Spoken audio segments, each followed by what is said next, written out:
إنك أنت العليم الحكيم وتب علينا إنك أنت التواب الرحيم واهدنا ووفقنا إلى صراطك المستقيم. قال الله تعالى في القرآن الكريم أعوذ بالله من الشيطان الرجيم بسم الله الرحمن الرحيم يرفع الله الذين آمنوا منكم والذين أوتوا العلم درجات. صدق الله العظيم. Bersyukur kita kepada Allah Subhanahu wa taala diberikan kita kesehatan dan umur panjang dan dalam kondisi beriman kepada Allah Subhanahu wa taala, dalam kondisi beragama Islam. Mudah-mudahan kita semua senantiasa dalam ridha Allah Subhanahu wa taala. Salawat dan salam senantiasa kita kirimkan kepada baginda Nabi Muhammad sallallahu alaihi wasallam dengan mengucapkan Allahumma shalli ala sayyidina Muhammad wa ala ali sayyidina Muhammad. Mudah-mudahan kita semua senantiasa mendapatkan syafaat dari Nabi Muhammad SAW. Bapak Ibu jamaah Surabaya Salam rahimakumullah. Kita masih membahas kitab Arba'in Nawawi, yang mana kitab ini membicarakan tentang hadis-hadis keutamaan pokok-pokok dari pelajaran tentang agama Islam. Dan jumlah hadisnya sebanyak 40 hadis. Dan pada malam hari ini kita sampai kepada hadis yang ke-14, Al-Hadis Ar-Rabi' Asyara. Kalau minggu lalu kita sudah membahas tentang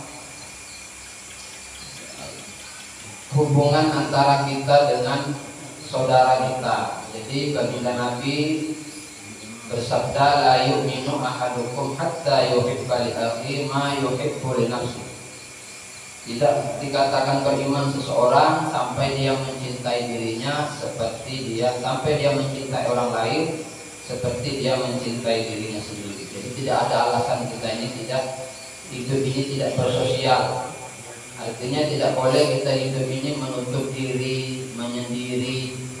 Kalau mau menyendiri itu tinggal di hutan. Ya, hutan tak bisa juga sendiri, paling tidak jangkrik kawan. Mungkin sendiri di dunia ini. Kalau kita sudah bermasyarakat, kita harus berbuat baik dengan sesama kita.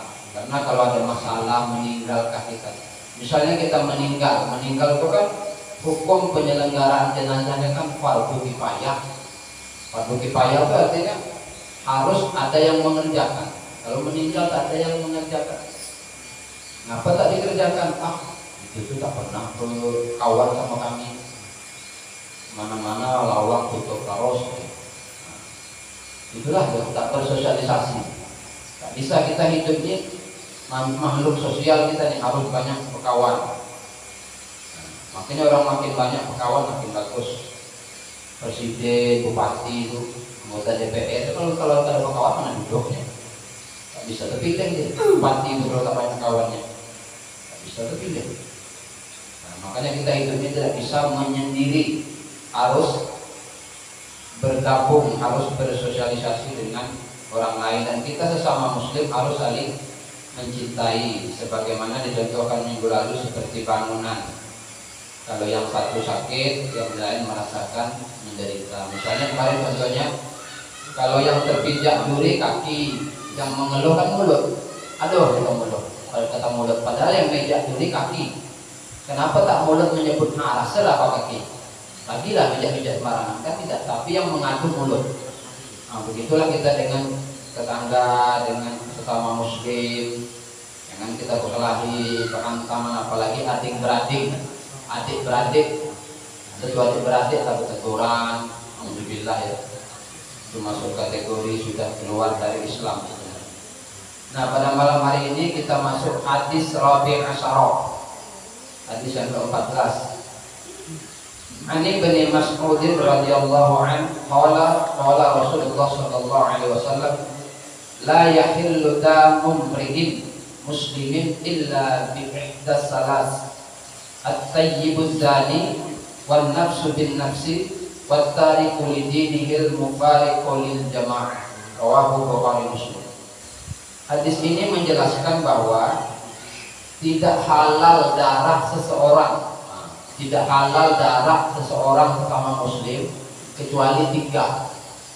Ini maksudnya hadis ini melarang kita untuk membunuh sesama muslim kecuali 3. Berarti kalau kecuali berarti boleh.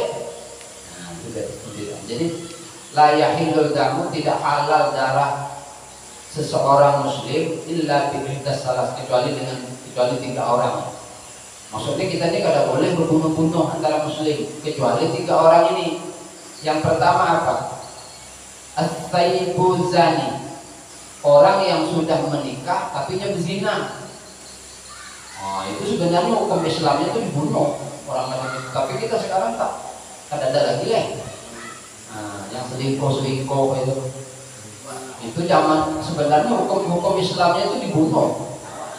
Hah?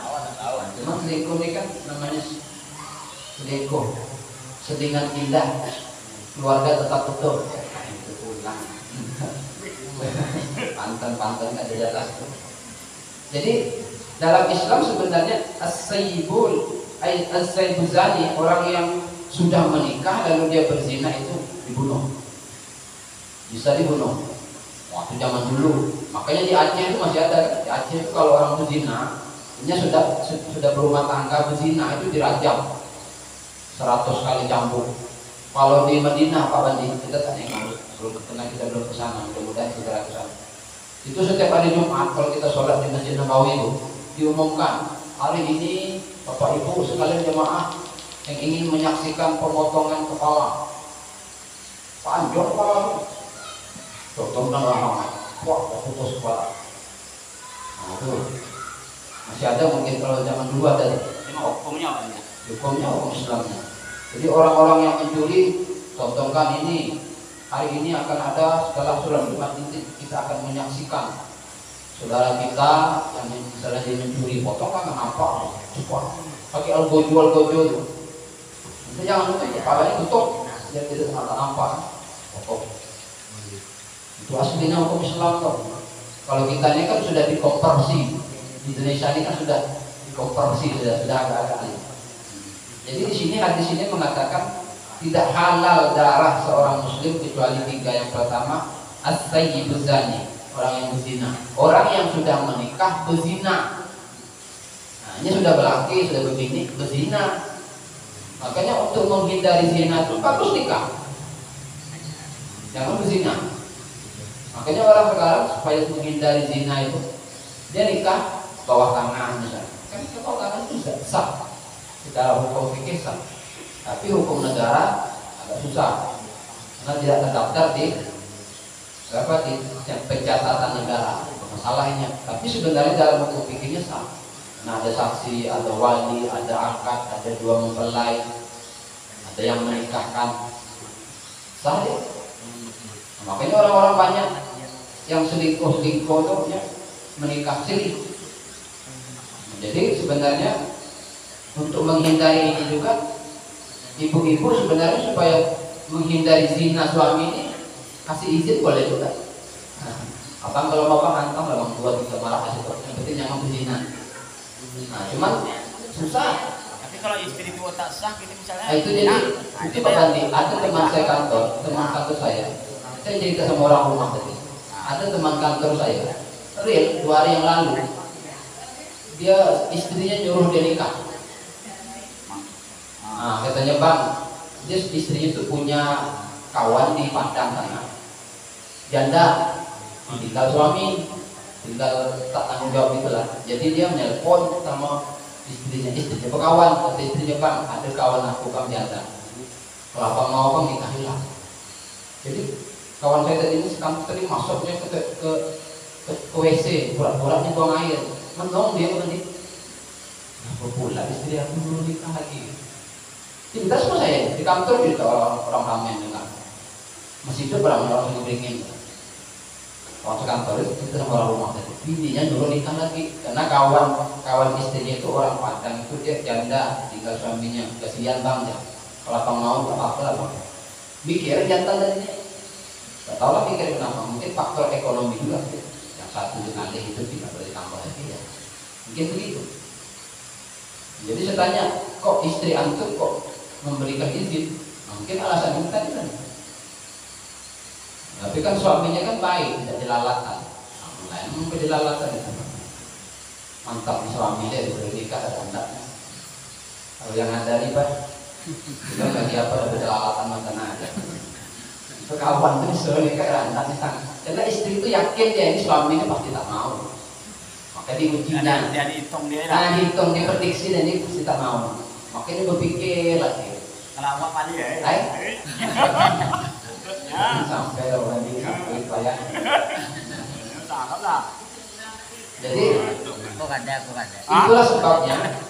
Sebabnya dalam Islam itu poligami itu boleh. Poligami boleh. Dibolehkan. Sebab ini tadi. Karena laki-laki, mohon maaf, itu libido biologisnya kan tinggi. Laki-laki. Makanya sebab untuk menghindari hadis ini as-sayyibuz zani ini supaya tak berzina, dia boleh menikah. Tapi dalam ayat Al-Quran dikatakan bil adil, kalau dia adil bisa adil.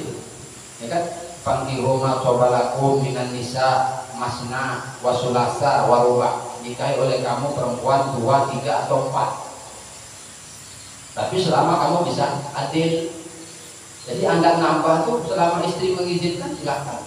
Cuma sekarang undang-undang negara, undang-undang terbaru saya kawan-kawan DPR cerita belum disahkan tapi menikah itu wajib izin istri pertama. Namun kadang tidak ada izin istri pertama, ketahuan menikah istri pertama boleh menuntut dan 2 itu bisa dipenjarakan. Terus sekarang hukumnya. Nah, yang hebat lagi, agak ekstrem di hukumnya nih, hukum rumah tangga nih. Kalau kita berhubungan istri, mohon maaf ya, pembahasannya agak menarik. Kalau berhubungan suami istri dan istri menolak, itu bisa masuk penjara. Tanpa lagi bukan dia. Jadi yang meminta jangan kadang-kadang kalau dosa. Bahaya kita masuk penjara kita gara-gara bini. Ngeri kan hukumnya jadi seolah-olah padahal dalam Islam itu hubungan suami istri itu sedekah. Sedekah loh. Kalau kita berangkat sholat Jumat misalnya Jumat tadi, lalu istri kita memberi kita sedekah. Tapi kalau undang-undang tadi kan udah bahaya. Kalau istri menolak dan dia mengadukan, bisa masuk penjara. Kenanya pasal apa? Pasal zolim. Kalau pelaksa itu saya Pak Haji gitu, katanya dia. Kenapa? Dia kan Pak Haji. Pak Haji. Dia kalau hidup kan gitu katanya. Tapi ini dia ngerti. Iya. Sekarang katanya, kayak Pak Haji ini. Dia mau cerita. Jadi hadis ini mengajarkan kepada kita supaya laki-laki harus mampu menahan hawa nafsu untuk tidak berzina. Karena secara hukum fikih orang berzina itu sudah menikah berzina itu bisa dibunuh, Cuman kita di Indonesia tak berlaku. Andai kata diberlaku banyak mati. Dan ternyata di Indonesia hidung pelang pak habis dah, matian dah. Untung nggak ada berlaku kalau di Aceh berlaku kan di Aceh. Tapi hukum rajam dia tak dibunuh, tidak dirajam 100 kali dan itu setiap hari Jumat. Dipertontonkan, ditengokkan ini orangnya nih dirajam 100 kali. Cambuk. Nah itu saksikan orang banyak, wah malu nih pergi Aceh. Jangankan orang berzina ada penjilbab aja ketawa tak penjilbab keluar rumah perempuan habis di Aceh. Nah itu sedang sana memperlakukan hukum Islam. Kalau kita Islam juga cuma kita toleransi. Ya. Yang kedua yang boleh dibunuh itu dalam hadis ini wan nafsu bin nafsi, nyawa dengan nyawa. Hukuman orang yang membunuh seseorang tanpa sebab itu sebenarnya hukumannya dia juga harus dihukum mati. Nah, makanya nyawa dibalas, nyawa orang zaman dulu kan gitu, nyawa dibalas. Ini hadisnya. Wan nafsu bin nafsi, nyawa dibalas nyawa. Cuman orang dulu salah paham, ada istilah balas dendam, tidak boleh. Tak boleh. Aku pokoknya apa aku sih membunuh sesuatu yang malah kalau aku pulang bunuh. Itu namanya balas dendam. Dendam dalam Islam tak boleh. Tapi secara hukum Islam, orang yang membunuh tanpa sebab itu dia boleh dibunuh. Bayangkan kalau pengadilan kita di negeri kita ini macam itu aja coba. Makanya kasus siapa yang polisi ini? Nah, berapa orang dibunuh orang banyak. Itu sebenarnya hukuman mati kalau sidang aja aku alhamdulillah. Cuma negara kita kan negara hukumnya konversi sudah, konversi sudah ada perubahan hukum karena ada unsur kenegaraan. Makanya paling penjara seumur hidup. Nanti udah seumur hidup dapat pula remisi lebaran 2 kali keluarinnya. Udah itu kena ditahan dalam penjara dikurangi pula masa tahanan. Jadi orang tidak ada unsur jerah. Andai kata orang yang membunuh tanpa sebab juga hukumannya dibunuh, kita hakul yakin di Indonesia ini mungkin kriminalitas dalam hal membunuh begitu kurang. Orang nggak membunuh pikir soalnya aku membunuh bunuh juga. Nah, sama tadi berzina misalnya, berzina hukumnya mati. Insya Allah yakin mungkin kurang orang berzina karena hukumannya mati. Tapi karena kita macam korupsi hukumannya ringan, zina hukumannya penjara sekian tahun cuma membunuh, jadi orang nyaman aja. Nang banyak duit di penjara tuh apa aja, numpang goreng lah, kadang puasa kamar puasa kan, apa film kanal cepat lebih nyaman dia di situ. Makanya tak heran orang betah ya, malah gemuk sehat putih. Soalnya duit di luar ATM sana buat tinggal telepon ini macam apa. Jadi nafsu bin nafsi, orang yang membunuh harus dibayar dengan jiwa, dibayar dengan jiwa, itu dalam hadisnya. Kemudian watariqu lidinihil mufariqu lil jamaah, orang yang keluar dari jamaah. Apa maksudnya? Orang yang mengkhianat, orang yang murtad.